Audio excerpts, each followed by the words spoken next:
As we wrap up school for the semester, many high schoolers are preparing for finals. So here with tips on how to support your student, we have Dr. Ashley Stevens from Cabell County Schools. Great to see you. Good to see you. Yes. So give us kind of a recap on final exams, because it's been a while since many of us have even had to take one. Absolutely. As a reminder, they're kind of a summation of everything you've learned so far. So at the end of a class, you get to show off everything that you've learned. They are typically weighted pretty heavily. So they come up with a big part of your grade. Here in Cabell, they're 15%. That, I mean, may vary depending on where you are. And it's really just a chance for students to say, like, of all of this, here's what I've learned. For us, they take place the week before the winter break at the end of the semester. Yeah, and that can be difficult because there's the excitement and the distraction of the holiday season and extra events to go to. So are there any resources available to help them really just kind of zone in and study? Absolutely, and I think their families are some of the best resources. Okay. So as parents and caregivers and grandparents, there's a lot we can do to kind of partner alongside of them. And the first thing is just knowing that this is happening, knowing that while we might be, filling our holiday calendar with lots of great things, we need to set some time aside because they do have these big expectations coming of them. One of the benefits, though, is that when they're finished, that winter break is truly a break.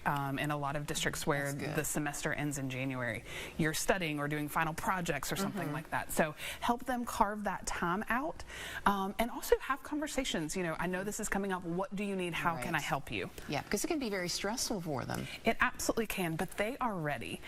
Especially the first year that you go to take a final when you've never done that before. It can feel very daunting. Yeah. But as families, we can come alongside and remind them, you've been studying for this test since the very first day of class. Since you met this teacher, since you began this class, that's when the process starts. So every set of notes, every graded test that they have, oftentimes we take a test and we do not want to see the results. Exactly. But it's worth going back and seeing what did you miss, because you're going to see them again. So they have lots of resources. They've been preparing for this. And here at the end of the semester, they may also have a big review in class or a study guide. And as families, we can access all of that through Schoology. All of those things should be uploaded. So you can print them off and have those conversations or help them out in that way. Okay, what are some other ways we can help our students prepare? Talk to them about time management and study skills. Again, this may be the first time that they've had to do this. The way you prepare for an assignment is very different than the way you might study for a test. And this may be the first time they've really needed some deep study skills. I wanted to share one of my favorites. Okay. It's the Pomodoro method, and it comes from really good research, but it is also built around a tomato timer. So think about a kitchen timer, and the concept is that we can have deep focus for about 25 minutes as long as there's a break coming. If your kid says, I'm going to my room, I'm studying all day, I'll see you for dinner, that's not possible. Our brains don't work that way. But by setting aside 25 minutes and super focusing, they can be more productive, and they can retain the information better. So be their study partner. Help them, quiz them on the questions that they have. Make sure that they're getting some rest. If you haven't done it by 11 or 12, it's probably not going to happen. Put it to bed, and make sure that we're not just cramming the night before. We know these things are coming. They are scheduled at the beginning of the year, and this is kind of a heads up. So they've got some time. So make the most of it. Study in little pieces as you can. Those are great tips, really, for every area of our life. But and it can also be frustrating for parents or the grandparents, the caregivers. I guess the last thing we should do is be yelling at them. Well, you should be studying, and you should be in your room all day studying. Does that make you feel empowered? No.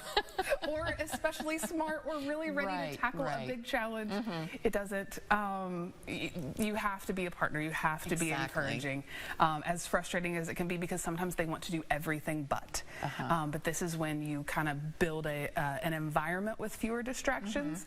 Take some devices out of the room, put some parameters around this time, and make sure that you're controlling what you can to help them focus.